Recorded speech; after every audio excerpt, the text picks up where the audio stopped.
আমার জীবন আমি পড়ছি এখানে তো পড়ছি, এটা তো এক জঙ্গল মোটামুটি, এখান থেকে গেছি আরেক জঙ্গলে, ওই রাঙ্গামাটি মাইনিতে আমার আব্বু এখানে, ওটা আরো পাহাড়, মানে এটা তো এত পাহাড় নাই।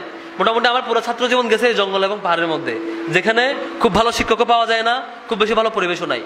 তাও আমি পড়াশোনা কোথায় পাইছি আমার সংগঠন থেকে, কারণ আমাকে সংগঠন দেখাইছে যে তোমার এখন পড়তে হবে। আমার একদিন ফাঁকি দিলে আমার দায়িত্বশীল এসে ধরতো, তুমি পড়াশোনা করছো না কেন?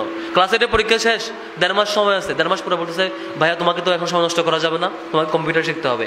ক্লাস 10 পরীক্ষা শেষ, এসএসসি পরীক্ষা, দাখিলি পরীক্ষা শেষ হওয়ার পরে 3 মাস সময় বলতেছে তোমাকে এখন আরবি শিখতে হবে, স্পোকেন ইংরেজি শিখতে হবে, এটা শিখতে হবে, তোমাকে ভর্তি হবে। আমার দায়িত্বশীল আমাকে কখনো ছাড়ে নাই। আলিম পরীক্ষা শেষ, বলছে ইউনিভার্সিটি যাওয়া লাগবে। ঢাকা বিশ্ববিদ্যালয়ে কেমনে যেতে হয় আমিও জানি না, আমার বাপেও জানে না, আমার আত্মীয় স্বজন কেউ জানে না, তো আমি যাবো কেমনে? আমাকে শিখেছে আমার সংগঠন। বিশ্ববিদ্যালয়ে যাবো, যাওয়ার পর ইউনিভার্সিটি কেমনে চলবো?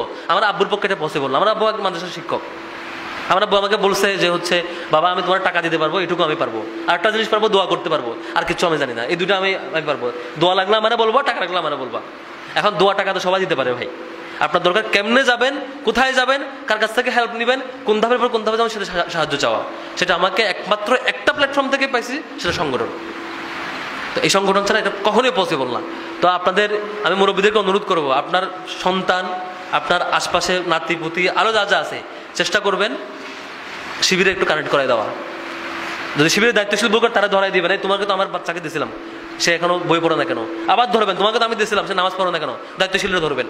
দায়িত্বশীল না পারলে খবর আছে। দায়িত্বশীলের দায়িত্ব হইলো এই এলাকার সবাইকে তার নামাজ, তার পড়াশোনা, তার সবকিছু নিশ্চিত করা। দায়িত্বশীল না পারলে তাকে ধরবেন। যে দায়িত্বশীলরা এখানে বসে আছেন, যে আমাদের দায়িত্বশীলরা আছেন এখানে, তো যদি না পায় তাদেরকে ধরবেন। আর আপনার কাছে হলো শিবির কোথায় আছে তাকে খুঁজে বের করা, তাকে ধরে নিয়ে এসেও যে মসজিদের ইমাম সাহেবকে মুরগি জবাই করে খাওয়ান না, তো এক বেলা প্রয়োজন করে কম খাওয়াবেন, তারা ধরে নিয়ে এসে খাওয়াবেন, খাওয়াই বলবেন এই যে খাওয়াইলাম এটা এমনি তোমাকে আপ্যায়ন করছে, কিন্তু তোমার দায়িত্ব হচ্ছে যে আমার ছেলে পেলে তুমি লালন পালন করে বড় করা। আমি যেটা বিশ্বাস করি, দেখেন আমি খুব একটা সত্যি কথা বলি, সেটা হচ্ছে আপনি এখানকার একজন উস্তাদ দিয়ে, শিক্ষক দিয়ে একটা ছেলেকে 5 থেকে 8 পর্যন্ত তারা মানুষ করতে পারবেন, কিন্তু 8 এর পরে যদি আপনি তারা চিটাং পাঠান, ক্লাস 10 এর পরে চিটাং পাঠান, তারা দেখবে কে? এখানকার হুজুরকে এখানে পাঠাতে পারবেন? এখানকার হেড স্যারকে পারবেন পাঠাইতে? পারবেন না। আমি যখন চট্টগ্রামে গেছি, আমার বাপের সব ক্ষমতা ছিল ওখানে গিয়ে আমার ফলোয়ার ঠিকঠাক খবর। আমি অনেক মানুষ কেমন দেখছি যে বাপ ফোন দিছে, বাবা তুমি কি করছো? পোলা বাপরে বলতেছে আব্বু আমি পড়তেছি, আসলে ছেলে এখন তখন পড়তেছে না, ছেলে তখন হচ্ছে মোবাইল চাপতেছিল, মিথ্যা বলছে। আবার ছেলে ঢাকায়, আব্বু তুমি কি করছো? সে একটু আগে 2 ঘন্টা ধরে মোবাইলে নাটক দেখছে, মুভি দেখছে। তুমি কি করতেছো? ওই ছেলে বাবারে বলতেছে আব্বু আমি পড়তেছি, মিথ্যা বলে সে। বাবা কিন্তু বাবা এদিকে খুশি, আমার পোলা মাশাআল্লাহ পড়তেছে। 5 বছর যাওয়ার পরে দেখে যে ছেলে নষ্ট হয়ে গেছে, বাবা এখন মাথায় হাত যে আমার ছেলে কেমন নষ্ট হয়ে গেল। কারণ হচ্ছে আপনি এমন কারো হাতে রেখে যান নাই যে তাকে তত্ত্বাবধান করবে।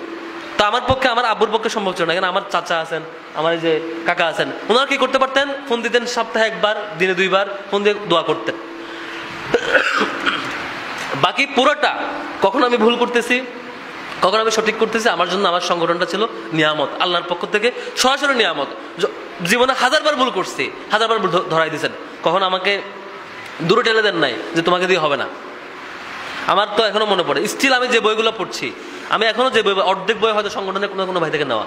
আমার বিশ্ববিদ্যালয়ের লাইফে যদি আমি 2000 বই পড়ি, 2000 মধ্যে 15,000 বই আমি 1500 বই কমপক্ষে আমি কিনি নাই, হয়তো 500 বই আমি কিনছি।